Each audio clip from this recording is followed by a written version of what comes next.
talking about journeys, destinations, culture, adventure, gear, conservation, and all the things we haven't yet thought of.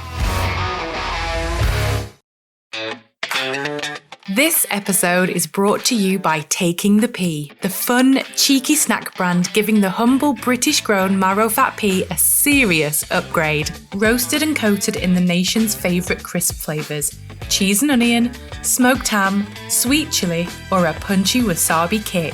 High in fibre, a great source of protein, less than 100 calories per portion, they are a healthier alternative to crisps. Go on, it's time to take a chance on pea!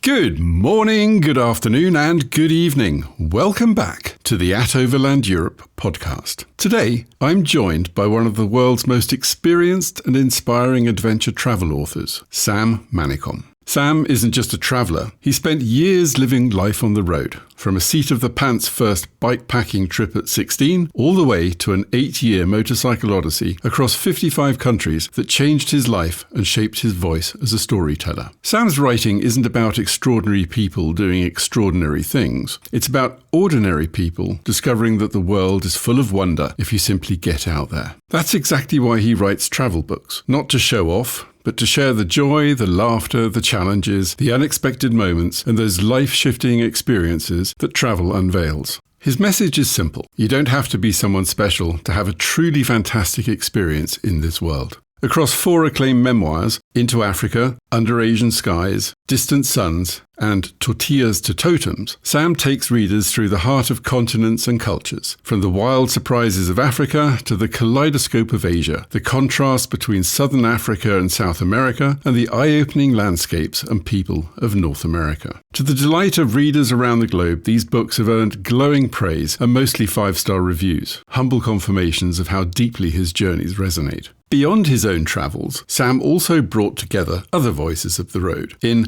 The Moment Collectors and The Moment Collectors Asia, compendiums of travel tales that celebrate the moments that make exploration worthwhile. Sam's passion for storytelling and his belief in the power of travel to transform lives is exactly why he's here today. Not just for the podcast, but for the ideas and the journeys behind every chapter he's written. So, get yourself comfortable. Whether you prefer to walk it, ride it, drive it, fly, or maybe just dream, Sam's stories are about the world as it really is. Unpredictable, profound, and full of adventure. As usual, take a look at the description below for Sam's links.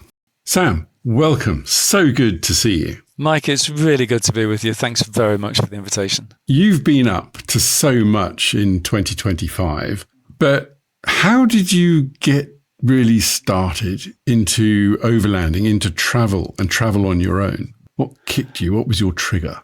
Oh, gosh. Well, I suppose that starts with my country of birth, which was the Congo, which subsequently changed to Zaire, and then, of course, now is the not-so-democratic Republic of Congo.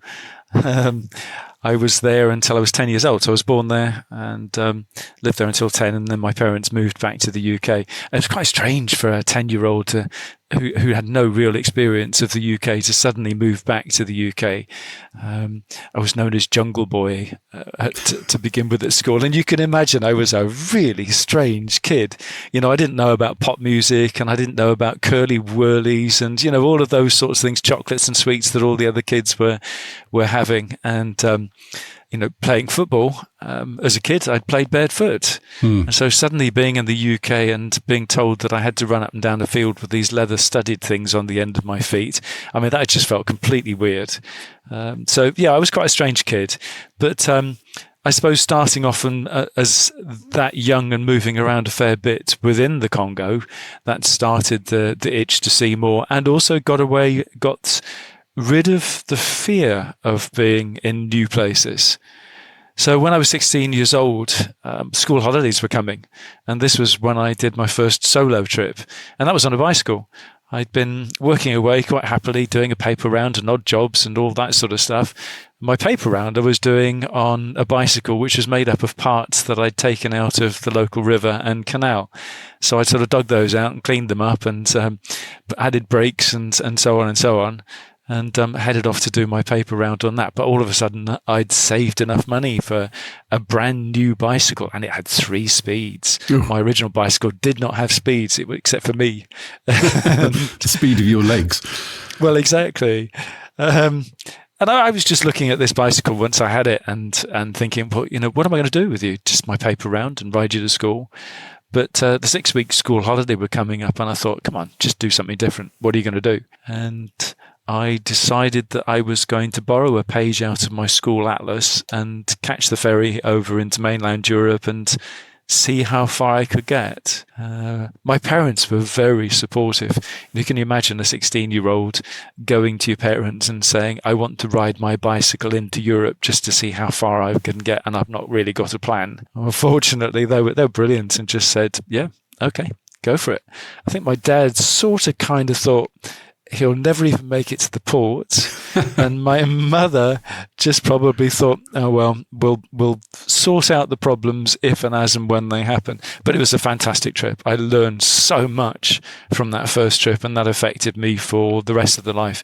I think one of the key things that it taught me is that if you don't try, you never find out if you can. And this rule pops into my head all of the time that I'm traveling. Every time I'm faced with something that I've never had a go at before. And sometimes those things are a bit scary, aren't they? Mm. But you think to yourself, well, if I don't try, I'll never find out if I can. And all of a sudden you've got let's have a go, see what happens. Did you have sort of somebody or a person you'd read about that sort of inspired you to take that step? No, not really. My parents were great book readers, so as a child I read shed loads of books from all sorts of things, everything from travel books to novels to geography books and so on and so on. So I totally believe in the power of books. I think they're absolutely phenomenal. Books are our ticket to the world. And we can sit on our sofas and we can read about the most amazing people and the most amazing places. I think they're just fabulous. And not just fabulous, but I mean, if you put it into contrast for today, we've got social media and we have people and ideas and weird and wonderful things popping up on our feed all the time. But books have got more depth to it. Maybe I'm wrong, but that's my opinion anyway. I suppose I'm showing my age here, which is about 33, of course. Mentally 33 anyway. Yes. Perhaps I'll be generous and make it 36. I like a book because I can read it at my own pace.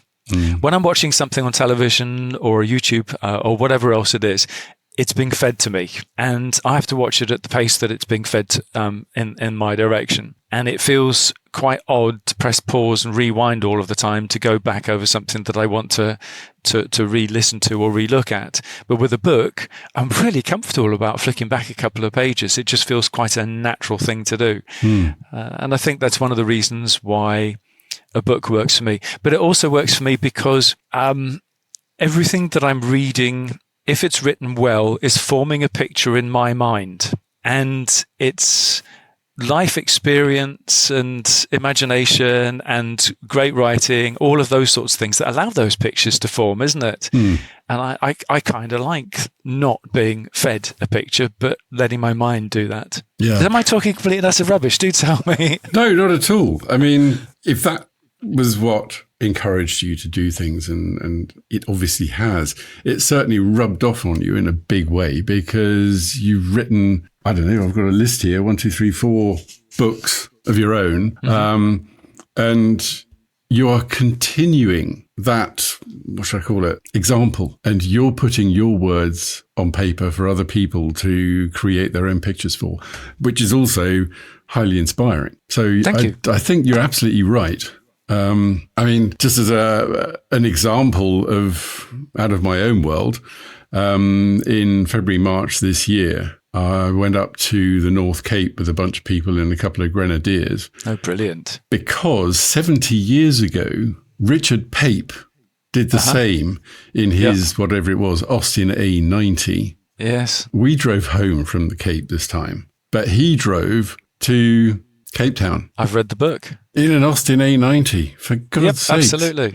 And nobody's really shouted about it, so I thought, damn it, we're going to go up there. We're going to at least go to where he started. Yeah. And here we are in 2025.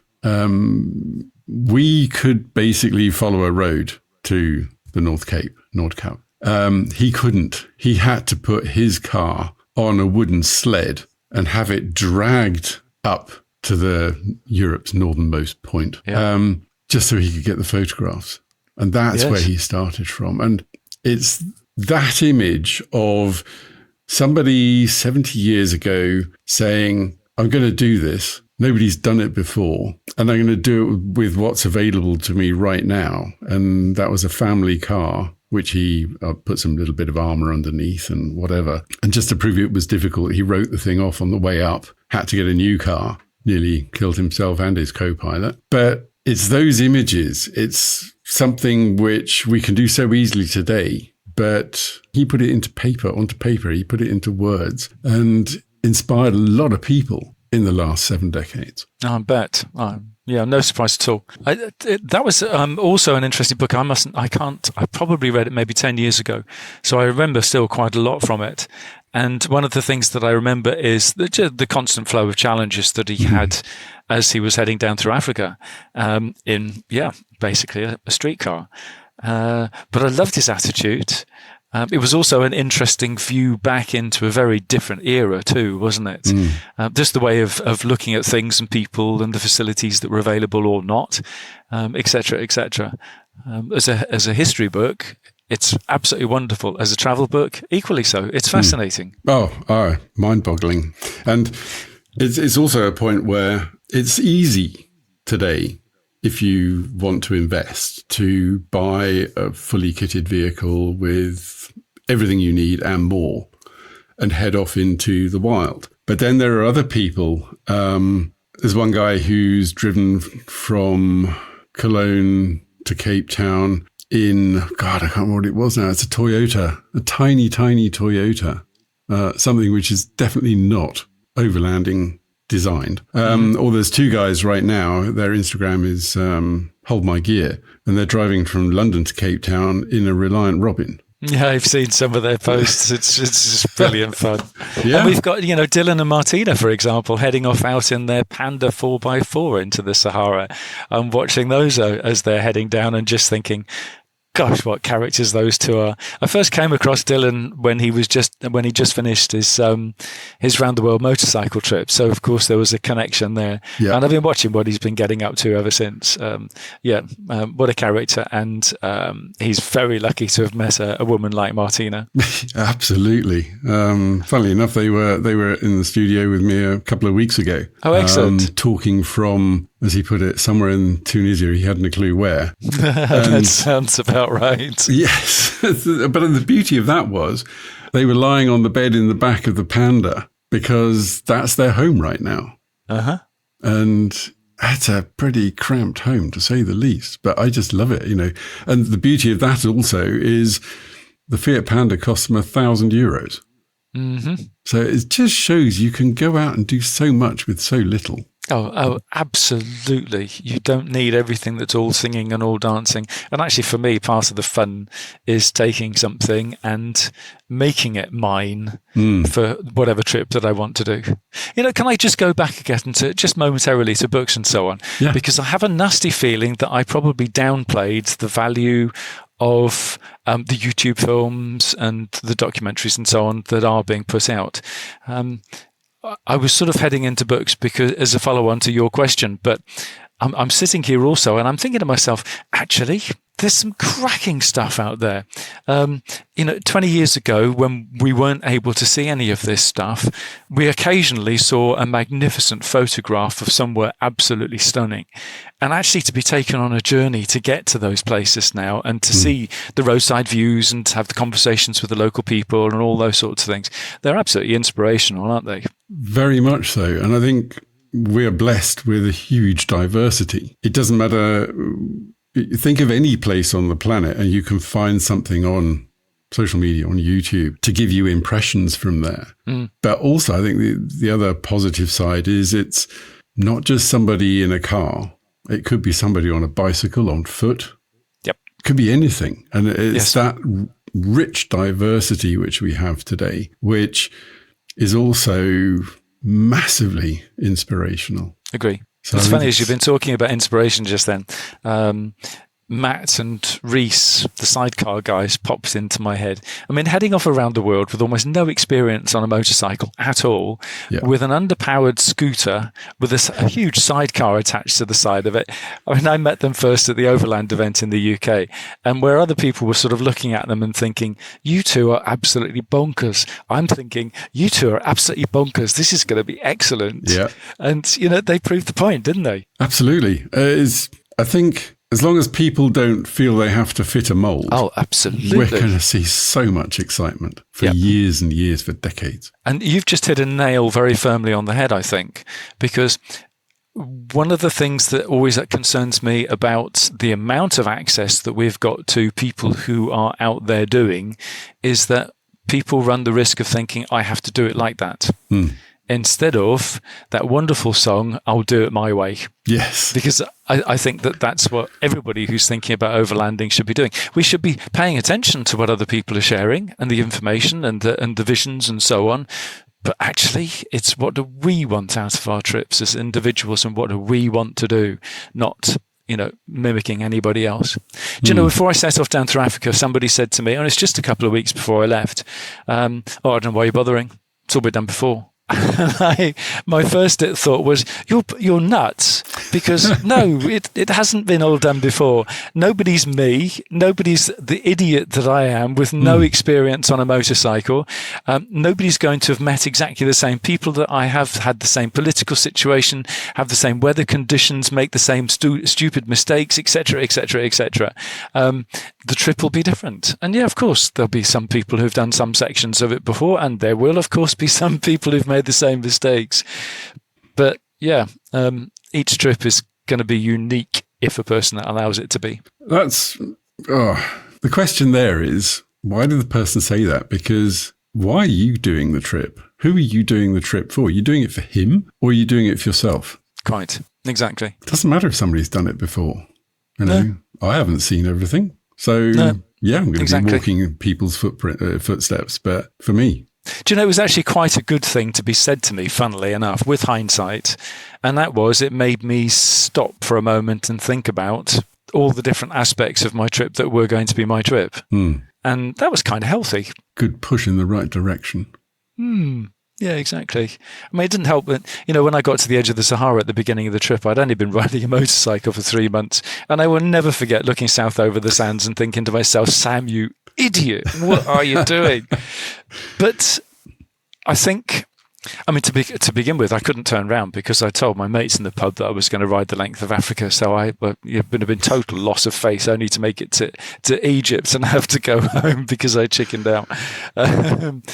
But it was also one of those moments in life where you say to yourself, if I don't try it, I'll never find out if I can. And reminding yourself that it's normal to make mistakes. You will cock things up, but it's what you do in those situations that really matters, isn't it? Do you fall to pieces or do you find a way to deal with the situation? And I don't know about you, but I so often think that plan Bs, things that happen as a result of something going wrong, are so often the best adventures. They're the unexpected, aren't they? Those tales of the unexpected. Yeah, they're the ones you always talk about as well. Those are the things which certainly stick in your mind. But because they're not planned, that's the adventure. That's the campfire story. Yeah, I think it's, if you get the basics right in your planning, then that allows you to enjoy serendipity. I'm never so keen on the word fate, because fate, to me, in too many cultures, is basically, well, I'm just going to give my hands into the hands, my situation into the hands of the gods and see what happens. A friend of mine was teaching airline pilots in the Middle East, and one day in one of the training, it was a simulator, but the pilot just said, "No, I can't do this. Our hands are in fate." And if that had been a real plane, then it would have been crashed. So serendipity is a much finer word, isn't it? Because I think serendipity is giving us the opportunity to take advantage of the unexpected. Yeah, making the best out of a bad moment, maybe. Absolutely. But it can be making the best out of a good moment too, can't it? Yeah. When you get to a side turning and you think, well, looks interesting. I'll go and have a look because I've got wheels. I can. I don't have to hurry from A to B. And you head off down this and you find the most amazing waterfall or an incredible view, or you find a learning opportunity that you would never have had you carried on driving. Serendipity, it's a fine thing. Yes, and meeting people. Yeah, too right. People make journeys, not people just making the journey, but the people you meet along the way. Oh, so well said. So well said. If I can think about the people that I've met over the years that have made me smile, helped me, taught me something, one or two that have given me that tingling on the back of the neck moment. You're right. Landscapes and geography and history and culture and all of those sorts of things are very important parts of a journey, but it's the people that make it special. Yeah, very much so. You've been busy this year, very busy. You've been in the States quite a lot, haven't you? This year I was in the States once and in Canada once. I haven't been to Canada since the big trip. So the last time I was in Canada was in 1999, and I promised myself then that I would get back. And it just kind of took me a long time to get there. But this year the opportunity came up, and it's the 25th year anniversary of Horizons Unlimited events. And I was involved for 8 years in organising those in the UK. So it just seemed like a fantastic opportunity because Grant and Susan Johnson are Canadians. And so this was their home territory event. So I said, right, okay, come on, you just got to get over there by hook or by crook. And I had a blast. British Columbia is just drop-dead gorgeous. And spending, a long weekend rubbing shoulders with kindred spirits, many of whom, or actually several of whom, I hadn't met since meeting them at the second ever event there was for Horizons Unlimited in the UK. So that was actually quite bizarre. Wow. Yeah, special. Yeah. The States, yep. I was in the States for 7 weeks. Oregon and California mostly. And it was a good trip. It was interesting. Were these trips... okay, I understand the 25th anniversary for Horizons Unlimited, but were the trips also promotional tours for your books, or were you really able to carve out time for yourself? I think about the trips as being presentation trips because I go from one place to the next doing presentations about travel and so on. And the idea is to share the fun, but also to corrupt as many people as I can. So, nicely put. My first book, Into Africa, it had not been long out. And, I started off writing that thinking, God, what right have you got to write a book? Try it and see what happens. But anyway, so a few months after the book had been out, I had an email just out of the blue. And this email said, Dear Sam, I read your book Into Africa. I thought if an idiot like you could do this, so could I. I'm writing from Nairobi. So this guy had read my book and he just thought, yeah, you don't have to be anybody special to do this. You just got to have the desire and the willingness to put it all together. And for me, that just made that book a total success. And that's basically what I'm trying to do with the presentations. Show people how amazing this world of ours is and encourage as many people as I can to get out and see it and value it for how amazing it is. So those are the key points. It's a bit like putting some dots on a map, but it's all the stuff in between those dots that are the extra big smile time. And I like to allow as much time as I can between the presentations so that I can be on the back roads. I can be going through the tiny little towns and villages, and sometimes even those that make you feel that they haven't changed at all for 150 years. That's where the extra big smile time for me is. So it tells me something about your first book, though. Mission accomplished, isn't it? Well, when you get that sort of feedback, then you think to yourself, yeah, okay, it was worth doing just because it made one person's different. If the books do that with other people too, then absolutely wonderful. But that sort of feedback did give me the courage to then carry on and write another book, because I had no intention to write books at all when I set off to travel down through Africa. That was furthest possible from my mind. On my last day at school, my English teacher came up to me and poked me in the chest and said, you're a bit of a lost cause, really, aren't you? It was like a lot of my school reports. Could do better. Yeah, well, I was more interested in playing rugby and going out and cross country running and all of those sorts of things than I was being in a classroom. And but I realised later, much later, that she was actually throwing down the gauntlet challenge to me. You could do better. I wish she'd still been around when I'd started writing, because I would have loved to have gone to her and say, "Hey, look, miss, books." Yes, done it. Brilliant. But I know those could do better reports. Unfortunately, I had plenty of those. Yes. And look at what we're both up to with our lives now. I know. What a turnaround, eh? When you were in the US and Canada, you didn't take your own bike over, did you? No, I didn't. I've been going over to the States for at least a month every year for the last 9 years. Okay. It's a phenomenally diverse, incredibly beautiful country. And I think about the States as being individual countries. So often you roll into a new state and the accent changes, the style of buildings changes, the background history and geography and culture and so on. It all changes. And so if you start looking at it from like that point of view, then it means that you are constantly riding into new countries, and I really enjoy it. It's fascinating. So every time I go over, I try to explore another section of the United States. So I keep a bike over there. People were lending me bikes to begin with, which was great, but they were lending me bikes that I couldn't afford to buy. And so I was riding gosh, what happens if I wreck this thing? And so eventually I decided to raid every piggy bank I could lay my hands on and buy a bike. And it was beat up and it's scratched and there's paint missing and so on, but it's mechanically sound. The guy that I bought it from is a meticulous sort of chap, and he doesn't care what his bike looks like. What he cares about is that it works properly. So he was a really good bike for me person for me to buy a bike from. And yeah, I've put more than a few dings and scrapes of my own on it since. But it is lovely because, I can leave it kitted out with a tent and a sleeping bag and all those sorts of things. So when I'm coming and going, it's just ready. Oil change, check the bike over, press the starter button, and the adventure begins again. Oh, fantastic. Well, I'll tell you what, now we're on your bike, or bikes. Tell me about how you came to buy the bike you've got in the UK, the one which you've done all your travels on. Well, I was a total novice, and the idea of riding a motorcycle down through Africa came to me because after a few years of trying to behave myself and grow up and follow a career path and so on, I drank too much beer in the pub one night. And that was when I realized that actually my feet were itching like mad. I didn't particularly enjoy my job anymore.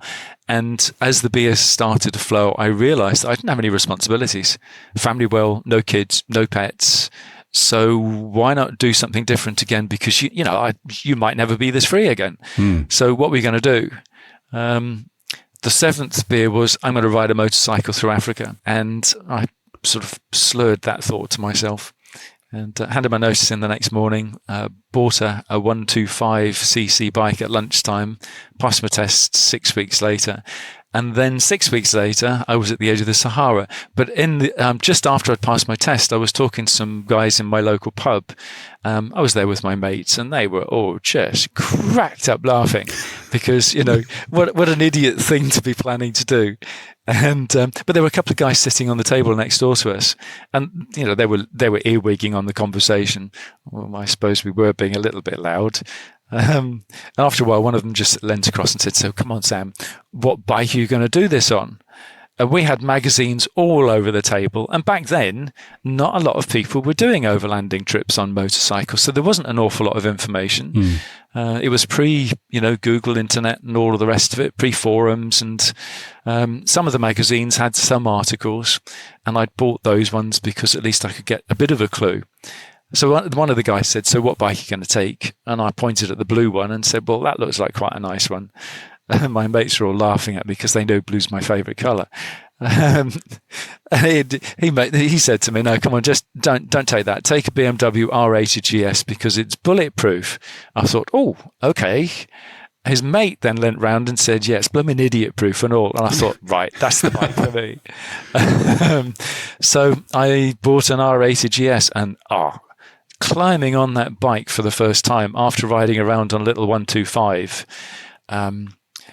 I didn't know how it started, and it felt huge. And yeah, let's put it this way, it scared the living daylights out of me. But yeah, well, you learn, don't you? You have a go. So that was the bike that I ended up going down through Africa. Going across Europe, of course, the bike was just telling me what to do. I was just hanging on the back, trying not to fall off the blooming thing. But yeah, you learn. And it and I have become very good friends over the year. And some people will know exactly what I mean, and other people will be going, "Yeah, what a wally Sam is." But my bike talks to me. It tells me when it's happy with something that I'm doing. You know, the engine sounds, the vibrations, and those sorts of things.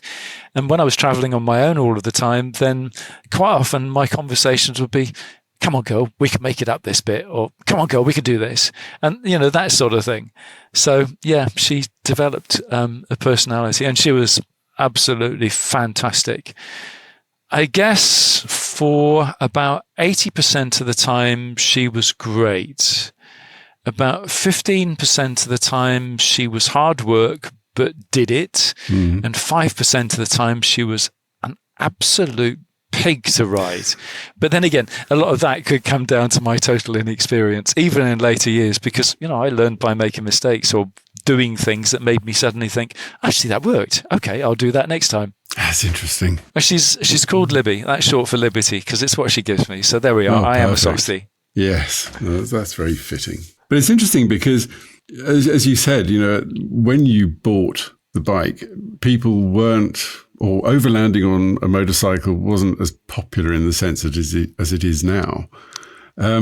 So, okay, you've got the bike, but what about equipment for traveling long distances on a motorcycle? I mean, it must have been equally as scarce then. It was. Aluminium panniers and those sorts of things. I didn't see any of those in magazines and so on. And I set off with a pair of plastic panniers which cracked the first time I fell off. And so, yeah, I eventually replaced those panniers in Australia. I met a guy in Africa and travelled with him for a little bit, and then we linked up again in Australia, and he said, "Well, on your way north, you should go and link up with my grandfather." So I did, and within a few moments of linking up with him, he'd looked at my panniers and said, "You're not riding on with those." And it turned out that he was a retired engineer. And so he literally pulled a packet of cigarettes out of his pocket, took the last two out of his pocket and stuck them in his top pocket, and then opened the cigarette packet out, pulled out a pencil which he had behind his ear, and said, "Right, what do you want?" So my pannier design was literally made on the back of a cigarette packet. And we disappeared into his garden shed and drew up a little bit more, bought some aluminium sheet locally, cut it, got a friend of his to weld it, and off we went. So I kind of liked the fact that my panniers were made in a garden shed by an 80-year-old Australian millionaire. That's travel, isn't it? The mad things that happen. Brilliant. And very forward thinking. He was a very cool guy. I totally respected him. One of the other things that he said to me, by the way, within a few moments of meeting him, was that he obviously realised that his grandson was his grandson. And one of the first things he said to me was, "I'm not giving you any money." Which, you know, the thought of asking for money, why would I? But I thought, good for you for being upfront with that thought and getting it out of the way. Right from the scratch. Good grief. So how long did those panniers last, or have you still got them? I've still got them. They're still on my bike now. I still ride the same bike in the UK. She's got 287,000 miles on her now. And the panniers are still the same, and they're covered in dings and dents and scrapes and so on from the various fall-offs or adventures. One of the biggest dents came from the hub of a wheel in Nepal, runaway horse and cart, and the hub on the wheel clipped me, sent me flying. Unfortunately, the crowd was nimble enough to get out of the way before this BMW projectile hit them. Incredible. You've touched on a point there, which I think is very important, because the mileage you've done, 287,000 miles, I mean, that's a hell of a lot. It's a classic bike in its own sense because it doesn't have all the modern electronics and the assists to get you through different terrain. I mean, I think the answer is going to be yes to my question. But if somebody came up to you and said, like, I'd like to start, but I don't have a huge budget and I want to travel around the world, etc., would you recommend the bike to them and say this is as bulletproof as somebody told you once? Gosh, that is a really difficult question to answer for me because, you know, I'm obviously very passionate about Libby. On fast days, and, you know, when you're traveling in developed world countries, then you have to drive with the traffic, don't you? So you're doing 70, 75, that sort of speed at least. And on fast days like that, her nickname is Libby the Lush because she drinks so much. Modern bikes are much better at not drinking quite so fast.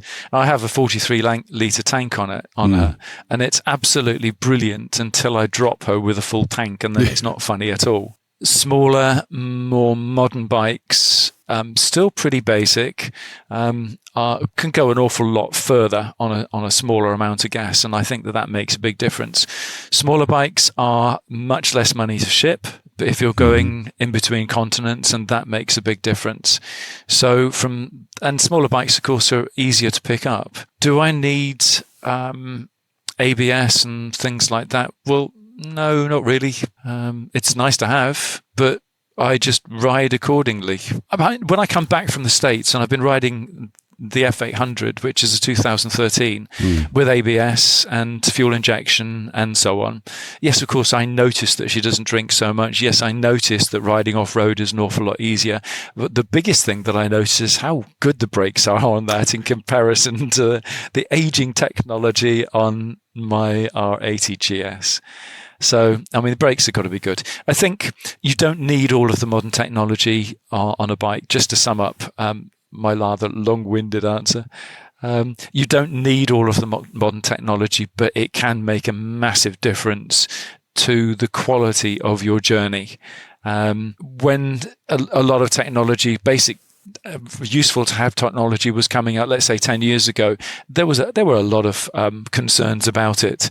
I had one friend who set off on a pretty high-tech bike to ride across Russia, took one tank full of really dirty fuel without realizing it, and that was it, trip over. Had another friend who ended up in Morocco and had a big flat and had to take the wheel off to change it and all of that sort of stuff. And when it put it back together again, the way the technology was at the time, the bike actually wouldn't work because the sensors weren't happy about the wheel having been taken out, and things like that. But that's changed dramatically in recent years, and there just aren't those sorts of issues now. So a more high-tech bike, they're less likely to break down. Can you fix them so easily? Let's put it this way. Couriers around the world now are much more of a thing. You still have to have patience, and you still have to have a solid address to get your parts sent to. But, you can have your parts with you within a few weeks, whereas before it might take several months for a spare part to come out. So, I mean, the tips still remain there too. If you're traveling on a carnet de passage and you need to have a spare part sent out and you can't have a second-hand part sent out, then you're going to be paying potentially a large import tax because it's a new part.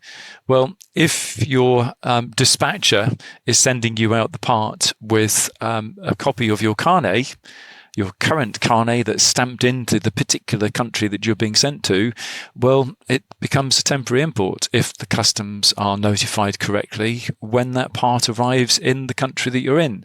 So you don't have to pay all of that expensive importation tax. What I found, though, is that I have to leave the country with the broken bit. Oh, you have to carry it with you. But so what? Mostly I can. I mean, as long as it's not a gearbox.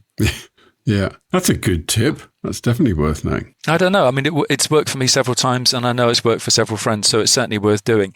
It's one of the reasons why I say to people, look, you're heading off on a big trip, then make sure that your local dealership for your vehicle knows very well what you're up to and what vehicle you've got and what modifications, etc., that you've made to it, and make sure that you've got a friend at home with the same knowledge so that you can call a friend when you get in difficulties, and that, you can get a copy of your carnet and those sorts of things to them, because my goodness, it can save a lot of hassle.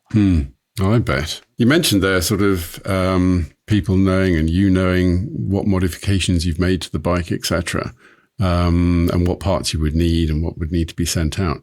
Have you made many changes to your bike? Most of the changes I made to begin with were common sense things. I didn't know motorcyclists. I had no friends who were motorcyclists.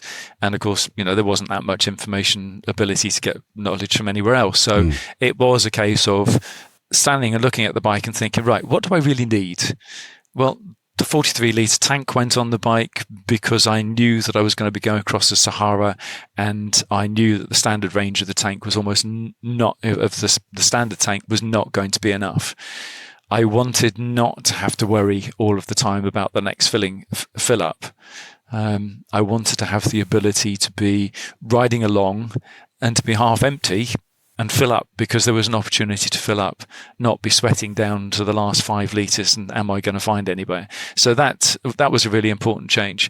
I changed the rear suspension because I thought if you're going to be hanging your house on the back of this bike and you're going to be on corrugations and potholes and those sorts of things, then you need to be able to have a bike that's able to deal with those things.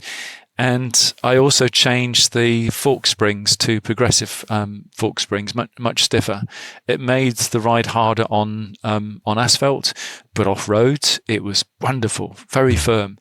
And I had a fairly heavy-duty accident crossing the desert in Namibia and went into a pothole. I was in a cloud of dust that a passing vehicle had left me, and I didn't even see the pothole. But the front end of the bike, bits and pieces wise, was a mess, but those progressive fork springs heading straight into the hole, they soaked up enough of the impact for the things that mattered to be okay. Funnily enough, all this time later, I've still got the same progressive fork springs in the bike, and I don't feel the need to change them. But then again, I'm not riding those sorts of roads anymore. That says a lot about the quality, doesn't it?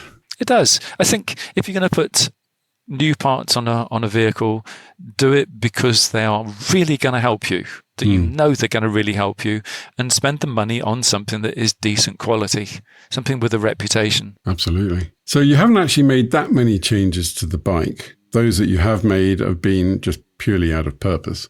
And they've proved their worth over the years. So what do you put in your panniers? What sort of kit do you carry around with you? I started off with far too much. I think we all did that, didn't we? Oh, absolutely. I mean, you end up packing the things that you know you have to have, and then you add on the things that you think you ought to have. And quite often it's the things that you ought to have that just really shouldn't be with you. But well, it's peace of mind, isn't it? Because we don't know anything when we're heading out on the road, do we? So we pack for as many eventualities as we possibly can, hoping that something will help us in our ignorance to get through a situation. And for example, most of the stuff that I carried too much of were spare parts. I came back to the UK still with a chunk of the spare parts that I'd set off with 8 years and 200,000 miles later. When I was going down through Africa, the reputation was, look, if you need a spare part and you're riding an R80 GS, find Sam. He's going to have your spare parts. So it's very nice to be, to be able to share and so on. So what did I carry? The most important things for me are I need to be able to eat well and I need to be able to sleep well. So I always look for a 3 to 4 season tent. I want a freestanding tent, and I want it to have a proven hydrostatic rating of somewhere between 3,500, 4,000 rating, because I see tents that'll sing and dance, but in a major storm, they just don't stand up to it. I want a freestanding tent because quite a lot of the places that I've stayed have been on the tops of hotels, for example, flat roof hotels. The hotel's been full and they've been really happy to let me put my tent on top or in their car park and those sorts of things. I like to have a fly sheet that comes down to the ground because that helps stop the dust blow. And when I'm camping in very heavy rain, it stops rain splatter. And also when I'm camping in the snow, it stops the snow creeping up in the side underneath the fly sheet so much. But I do like to have 2 entries, 2 porches, and I like to have mosquito netting on both doors. So when it's really hot, I can have a breeze blowing through. When I'm traveling on my own, then I've got a 2-person tent when you're on a motorcycle, you have protective clothing and all of the rest of it. So all of that takes up another body's worth of space. But also I think your tent is your home, isn't it? And there are times where you want to be out of sight and you want to be able to sit up in your tent and, those sorts of things. So I carry a slightly larger tent, slightly heavier tent because of the quality aspects that I want, and that's fine. When I'm traveling with my partner Birgit, then we've got a 3-person tent, and that also works. Next thing's a good quality sleeping mat and a 3 seasons sleeping bag at least. I always use a silk sleeping bag liner. So if it's really hot and the mozzies have managed to make their way in the tent, well, at least I'm still covered up by the sleeping, the tent inner. And it's very easy to wash out rather than having to constantly wash the sleeping bag. Yeah. If I'm really traveling cold country, then I'm going to get myself a fleece blanket, and I'll sit and hand stitch it into a tube stage, and then I can tuck that down inside my sleeping bag. So sleeping well, that's really important. Eating well, I'm always carrying a multi-fuel stove of some sort. I think if you can eat well, then you've got a chance of staying healthy. And if you can eat well and sleep well, then you can deal with just about anything that pops up in front of you, the unexpected things. If you're tired and you run down, then you're much more likely to make a mistake, or you're much more likely to be rude to somebody who, for example, might be actually being afraid of you, and that's why they're being abrupt with you. If you're feeling well and you're feeling healthy and you're well slept and so on, you're much more likely to greet them with a handshake and a smile and watch the fear disappear in both of you. So, less likely to make mistakes when it's like that. So those are the key things for me. And the rest of it, well, spares for the bike. It was really funny. One of the reasons that I chose to do a trip on a bike is that I'd bicycled, I'd hitchhiked and bussed and trained and drove an old Holden station wagon through parts of Australia and sailed a bit and various things like that. But one of the reasons that I thought motorcycle would be a good idea was because I wouldn't have to carry a blooming rucksack. And I ended up carrying more for the bike than I did for me, and more on the bike, less for me than I would have done in a rucksack. So I always had a little chuckle to myself about that. But I think that, if you've got 3 sets of clothes, including the ones that you're standing up in, that's more than enough. I always carry long sleeve t-shirts rather than short sleeve t-shirts because they're versatile. If it's hot, then I can roll my sleeves up. If it's cool, then I can roll them down. If there are mozzies down, then I can roll them down, and all of that sort of stuff. And I'm a great believer in equipment having 2 uses if you possibly can. So, for example, a ground sheet to go underneath your tent.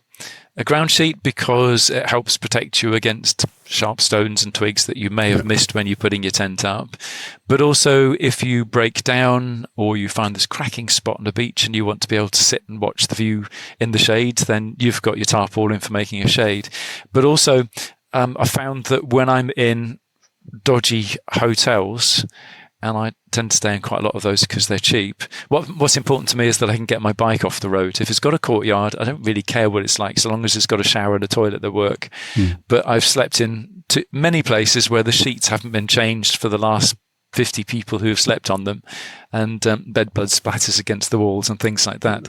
So I always have a non-crinkly ground sheet. In other words, I can put it across the bed and up the wall for a foot or so. And when I'm turning over in the night, because it's not crinkly, I'm not going to wake myself up all the time. So it's the 2 uses thing. Yeah. In that case, 3 uses. So yeah, those sorts of things. Right. Next one is when you're planning your trip, how precise are you? I mean, I'm hopeless. I'm not, because I like to do spontaneous stuff. But are you a map and compass person or GPS or both? Both. But map first. I love maps because they show you where you are in the world. They show you where the side turnings are. They show you the interesting bits of landscape that may well be worth investigating. They show you where the little villages and towns are and so on. And, why on earth would you not go to a bay called Rainbow Bay? You saw it on the map, Rainbow Bay. It's not on your route. It's 50 miles off to the left. Well, let's go and have a look anyway. Does it really have all of the colours of the rainbow of a rainbow? So let's go and have a look. So maps first. Also, I'm very much aware that sometimes electronics fail. So I want to have those maps. So I do my planning with maps. But a GPS is lovely. It's peace of mind. I often use GPS to get out of a town. I can then turn it off and point my bike in the right direction. I know the sun's got to be on my right or left or straight in front of me at different times of the day. And I'll just go where the road takes me, and I love the freedom of doing that. But if the day's getting a bit on the long side, then on goes the GPS again, and I can head in the direction that I actually need to be, that sort of thing. Do you also use things like Google Maps on a computer as well to plan? Very rarely. I met a guy who planned every single day of his trip from the United States down to Ushuaia. And he'd done Google Maps for every single night and every single place that he was going to see and he was going to go to. And I had a message from him about 6 months into the trip, and he said, Sam, I don't know how you guys do this. I am absolutely exhausted. He'd given himself tram lines. And he felt that he had to be on those tram lines, and he wasn't taking side turnings, and he wasn't finding himself serendipitously on a really drop-dead gorgeous beach, and thought, this is so nice. I have to stay here for a few days because it's gorgeous. And he was just totally exhausted. So that level of planning, I don't pay much attention to. I do pay attention to the length of my visa and whether it starts when I'm given it or whether it starts when I get to a border. I do pay attention to the weather. I have a look and see what's going on politically in a country, because do I want to roll into a country when there's an election just about to happen and it's got a reputation for being a bit dodgy anyway? We did that with El Salvador, and we rolled in without a clue because we hadn't looked. And the streets were full of blacked out pickup trucks and 4x4s with men with machine guns hanging around on the sides and in the backs of them, and lots of sunglasses and all of this sort of stuff. And hotels were closed, campsites were closed, and the atmosphere was really, really tense. And so we made a mistake. And Birgit got really worried because I have a ponytail. And at that time, my ponytail was actually quite long. And we were getting wolf whistles from these dark shaded people with machine guns as they were driving up to us from behind, and then looks of horror from them when they realized they just wolf whistled at a bloke. Yeah. You've been up to stuff, to say the least. Travel is just such an amazing thing to do. I feel very fortunate that I've been able to do it. I know how to live cheaply, and I know how to let my curiosity get the better of me. I will never be a millionaire unless we're counting smiles, and I've been a multi-millionaire for years. Oh, that's a beautiful place to be. Do you find it difficult when you come back home after a trip to settle into whatever rhythm you then have to settle into? With earlier trips, yes, I did, because I was normally coming back with debt because I'd been on the road and I didn't want it to end. And coming back with no money to go out for a beer with your mates, no money for a deposit on somewhere to stay, no money to help you buy a train ticket to get to a job interview, and all of those sorts of things, and the withdrawal symptoms of being on the road. It's not a nice combination. I have two ways of getting around it for me. And the first is to get a job that isn't something that's very official with lots of border, sharp edge borders and boundaries. And the other one is to start dreaming and planning the next trip already. That's the beauty of after a trip is before the next one. Yeah, exactly. It's just the beginning of a new adventure. I mean, when Birgit and I finished the 8-year trip, we ended up working, renovating semi-derelict houses. And in many ways, it was absolutely lovely. We were working on the houses as we were working on them. So no rent, no commuting costs. And, it was hard, dirty work. But we didn't have to start at 9 and work until 5. Some days we worked much, much longer than that, because then we could take a day off and go off and do something that we wanted to do. So that worked very nicely for us. And anybody who's doing a trip, unless you've got a job that you absolutely love to come back to and that you're going to be able to walk into it, then find yourself a fun job. Something's interesting, something's creative. You said something a moment ago about coming back and then not having the money to go out with your mates for a pint. You left your mates after 7 pints to drive Africa or ride Africa. What was the reception like when you got back? A lot of the mates that I had when I started the trip had moved on to all sorts of different places. I've only seen a couple of them since I've been back. And they were interested for a while. Mm-hmm. And that was fine because their lives had moved in very different directions to mine. And I didn't expect there to be extended interest at all. I find the extended interest and I find interest from people, with people, by going to events and get-togethers and things like that where I'm going to be surrounded by kindred spirits. And I love that because I don't have to explain who I am. Nobody thinks that I'm barking mad. They all think I'm nuts, but not barking mad. It's just lovely. I like overland travel events.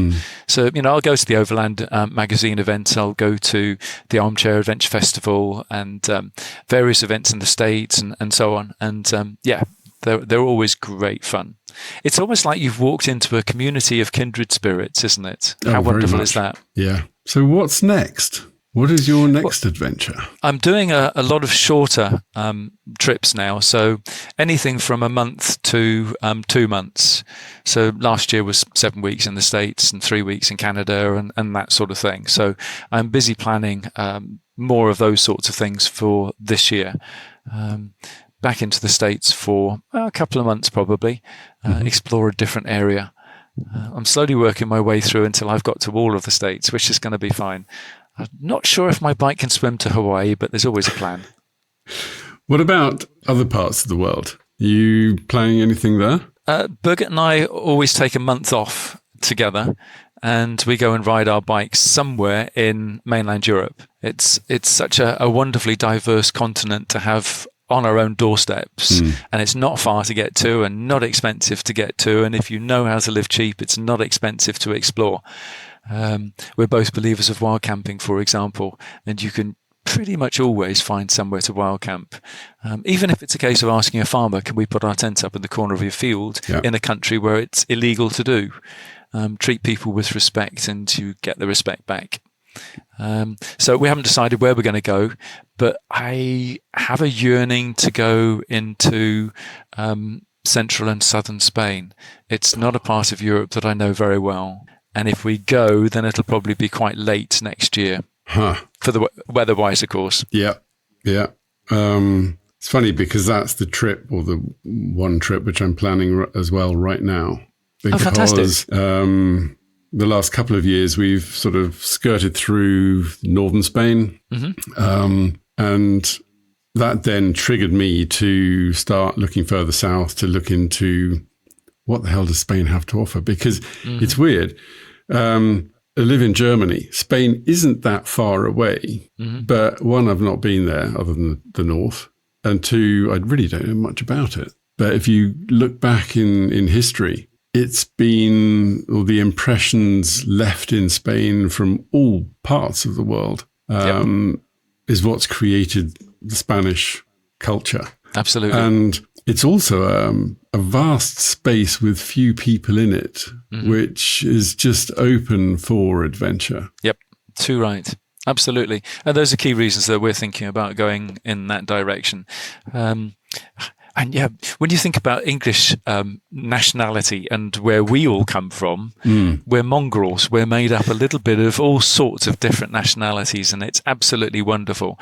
And you think back about the Saxons and the Normans, and of course the Normans were actually Vikings. They'd just been out pillaging and discovering and making their own wealth and created this state called Normandy. And across they came to us. And so, do you know, many of the English language words for weapons come from the Normans. I was quite fascinated when I started finding out that, because it's, where does our language come from? But Spain is exactly the same, as you say, the Moors and so on and so on. The architecture, wow, some of these towns and villages, just awesome, aren't they? Absolutely. I was actually looking through travel guides, but travel guides which are like 200 years old. Fascinating. Yeah, what people wrote down of things they saw back then, and then trying to find out, well, how much of that is still around? Because they were writing snippets of history then, and of course that's all still relevant today. Indeed. But we can look at it through different eyes. And I just find it so fascinating. It's one of the reasons why when somebody says to me, oh, never go back, I think, as in go back and do a trip that you've already done, I think they're wrong. And they're saying that because they think you might be disappointed because things will have changed. But actually, I want to see how things have changed. Yeah. Some things have changed for the worse. And my curiosity is, well, why did they change for the worse? Because that was actually working quite well. But so many places have changed for the better. And it's wonderful to see a village that, in Africa, for example, that if somebody was pregnant and having real problems, would have to sit in the back of a pickup truck going through potholes and corrugations for 3 days to get to a hospital. And now they've got at least a single lane asphalt road heading towards their village. And I just think, from the overlander's point of view, okay, what a shame, because that was an absolutely magic road to ride. But from the locals' point of view, that's magnificent. From the overlander's point of view, usually head 50 miles to the left or right, and you can find another road that's very similar to the one that's now asphalted. Yeah. Spain is an incredible country, and one which, if you look at it, not just from the history and from the culture, but it's also part of the culture, of course, but the food. That's the other part of travel, which I personally really enjoy, and that's tasting other people's cuisine. Oh, absolutely. Us too, definitely. We always carry 3 days emergency rations on our bike. So if we head off and we take a side turning, we head off down there, then we're fine for 3 days. But when we stop in a town or a village, finding a little restaurant that's got lots of people in it, and we'll go to that one, and just seeing what there is. It's a lovely thing to do, isn't it? Tremendous. And God, you've just made my mouth water with just the thought of it. It's also the case that it was in the north of Spain. We were visiting a small village, and there was only one restaurant, and we just literally ate what they were preparing in the kitchen. And for dessert, they made the most amazing cheesecake. And we actually went away with the recipe at the end of the day because it was just something we wanted to take. We wanted to make it ourselves. But it was because it was a small restaurant and the chef or the cook had time, he came out and spent time with us at the table and shared his own personal family recipe. Wonderful. And those little sort of snippets which you take along or pick up along the way, they last for years and years and years. I think of traveling as being a string of pearls. The string being made up of who we are as individuals, how much money we've got, what our ambitions are, how much time we've got, all of those sorts of things. And all of those things are woven in together. Also, how much travel experience have we got, etc. But the pearls, they're the moments that you've just described. And we go out there and we collect these pearls, don't we? That's what makes travel so interesting. Moments, yes. Pearls. A bit like your books, isn't it? I think travel books are, or should be, full of moments and pearls. Is there going to be another book in your collection, your moments? I don't know. I'd love there to be. I'm waiting to see what's happening with AI and things like that. I've had a couple of people come to me recently. One chap's he's just finished riding around the world 6 months ago, and he's working on his book, and he's getting AI to do it, and he's just going to tweak it. And I don't know. I don't want to write like that. The two Moment Collectors books, they've been quite special to me for several reasons. So there's the first one, The Moment Collectors, 20 Travellers' Tales from around the world. And then the second one, The Moment Collectors Asia, which is 20 Travellers' Tales from across the world's most diverse continent. And each of these chapters are written by different writers. Some of these guys are well-published and very well-known authors, and some of them are writing for the first time. And I was watching them on social media. And I was just thinking, what a great story you've got, and you can write. It's just, I'm not sure that you realize how good a writer you are. And so it's a combination of things. First of all, it gives people the opportunity to find stories from around the world or stories across Asia, which open eyes to possibilities and things that there are there that they may not have come across otherwise. Helping people to share in adventure. With the published authors, it gives people an opportunity to find them where they may not have done in the past and think, oh, I like your writing style, because you can tell a lot from a chapter, can't you? And for the authors that have never had a go before, well, from the first book, for example, 3 of them are sitting writing their own books now because they've been so blown away with the response from readers that they've had. And I just think that is absolutely wonderful. So the books are there, the Moment Collectors books are there for, such a wonderful mix of reasons. But those are the key reasons. And that's one of the reasons why I would love to do another one. But let's see what happens. I think we're on a literary cusp at the moment. And I, for one, don't want to read a book that's written by AI. I want to read a book that's written with personality and character. But maybe that's just me being very fuddy-duddy about it and old school. Don't know. Let's see what happens over the next year. Yeah, but I go along with that fully. I don't like reading texts which are 100% AI written because, as you say, it's the character and the personality which is missing. Can you imagine? I mean, one of the features of the Moment Collectors books is we've got quite a few nationalities writing the different chapters, and that was part of the point. They were going to be international travel books written by international people, and to keep it real, I've ensured that each nationality's punctuation and spelling has remained in their chapter. And for the editors and proofreaders, that's actually been quite a challenge, hopping from American English, for example, to English, because the punctuation can be quite different. And the structure of somebody's writing, the way people learn to write in India, for example, is very different to the way people learn to write English in school in the UK, and so on. So we've kept those things. And is AI going to cope with that, or is it just going to make it over the top rather than the individuals having their personality? I don't know. My head, as you can tell, is in a state of limbo on this. I'm an optimist. And I'm watching keenly to see what's happening. There we are. That's a curiosity thing, playing its games again. Perfect. What a talk. We've covered so much today. It's been brilliant. Afraid I talk a lot. No, it's just enlightening. I hope, I'm sure that listeners will take away as much as I do, and the inspiration and the sort of, don't just think about it, get up and do it. Yeah. That's the attitude. Plan the basics. I actually wrote down a few basics here, if you wouldn't mind me reading them out. Oh, do. Because it sort of goes for a little bit further on what I was thinking. A lot of these, funnily enough, I learned from the very first trip, that bicycle trip, and they've stood me in good stead ever since.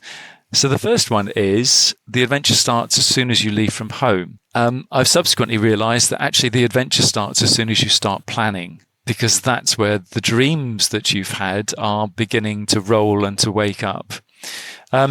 See the world as if you've never really looked before.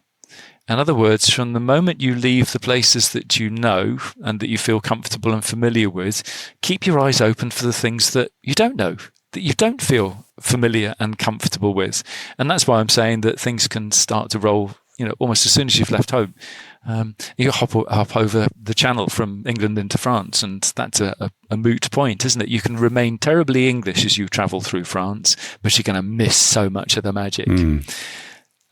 It's what you see along the way that are the most important things.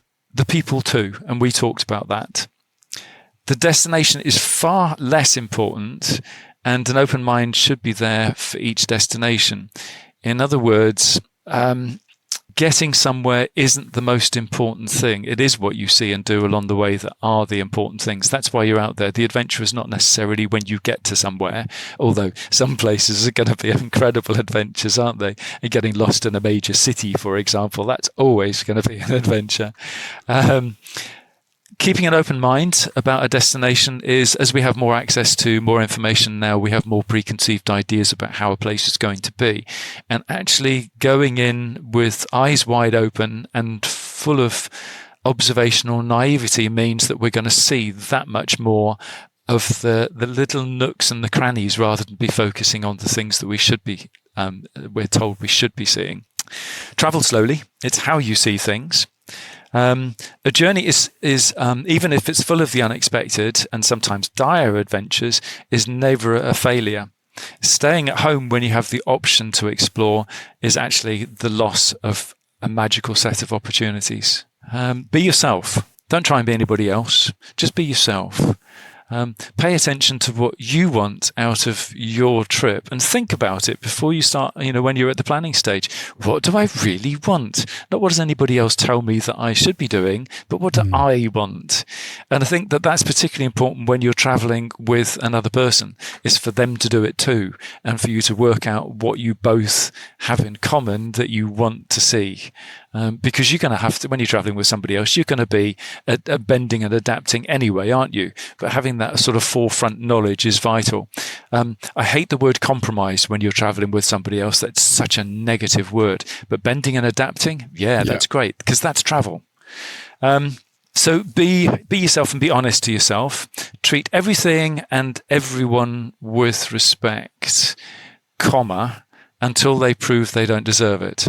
In other words, when you're meeting a stranger for the first time, be it somebody just on the street, be it somebody, a policeman, a border crossing official, or whatever else it is, get that hand out, give them a handshake and a smile, treat them with that respect, and it's incredible the difference that it can make to you for all of your day. Learn a bit of the language of the different countries that you're going to come to, as in hello, please, thank you, which is the way to goodbye, all of those very, very basics. And once you've learned those, learn things like tyre, engine, oil, petrol, the things that you're definitely going to need. And once you've learned all of those things, it's amazing how much of a language you've already learned. And once you've learned those things, all of a sudden, when you're actually in a country, you'll find, oh, I know what they're talking about. Because your brain is connecting the words that you do know with the things that you don't know. It's a really simple way to learn, and so important. I think it's also important to learn about the customs and politics before you go into a country, because it does make a difference to you when you're there. Why walk with your hobnail boots over somebody else's culture just because you're ignorant about it, instead of seeing that the cultural differences are there and being able to take advantage of the opportunity to learn something new? A good conditioned vehicle before you go is great. I know some friends who've headed out on vehicles that have not been in the best mechanical order before they went, and it's cost them an awful lot of money and an awful lot of concern, and at times extreme risk. And I think that there's been a lot of kicking themselves going on because of that. That's my mind. But maybe it's just because I'm really lazy and I want to go out there and I want to enjoy myself and I want to have opportunities, not constant flow of obstacles. And the other thing is, and this is the last one, I promise you, I think that having really good travel insurance is vital. Not only get you out of wherever you are and into a decent hospital, but get you home again, that repatriation thing. When I slipped my third disc in my back, I was medevaced from Chile back to the UK, and I was so happy I had that travel insurance. Goodness knows what it's like if you don't have it. I think that every day is an adventure if your mind is open and you see the positives. And I think that the surprises and the tales of the unexpected are the adventures. That's a wonderful list of, a great deal of wisdom. And I think most of which have been gathered by making mistakes. Well, that's the best way. And you've come out of it very well. So even if it has been tough at times, you've got so much to share. But I think the sort of the crux or the core of that is eyes wide open in every sense. Go out to have fun. Yeah. Treat people with respect. Go out to have fun. Let your curiosity play games with you. Take side turnings. Stand and stare as often as you can. And one of the things that I do is I stop every 50 miles. And people are, what? You stop every 50 miles? And I say, yeah, it doesn't matter where it is, so long as I can park up safely. And I stop and I get off my bike and I walk around for 5 minutes and have a really good look at where I am. And sometimes it can be the grottiest, nartiest, potholed, most revolting place ever. It can be an industrial estate, or it can be somewhere with just a view that I would have ridden on past without hardly realizing it was there. Or it could have been in a market with the funniest, most friendly people that, again, I could have just ridden on past without being aware they were there. So, yeah, stop, take the time, have a look. It's great.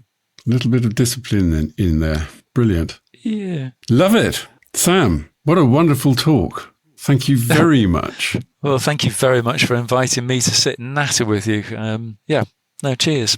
All right. Well, I'm looking forward to see what you get up to then next year. I'm definitely intrigued by your forward thinking regarding Spain and what you want to do and see there. I think that's going to be brilliant. But yes, for today, thank you very much. I've really, really enjoyed talking to you. It's been brilliant. And likewise, thank you. Cheers. And we will catch up again soon. That'd be great. Nice. All right then. Thank you very much, Sam. You look after yourself. Cheers, mate. And you too. Thanks for tuning in to the At Overland Europe podcast. If you enjoyed this episode, don't forget to like, subscribe, and download our app for more adventures and exclusive content. Remember, you can find our guest social media and websites linked in the description below. Until next time, safe travels.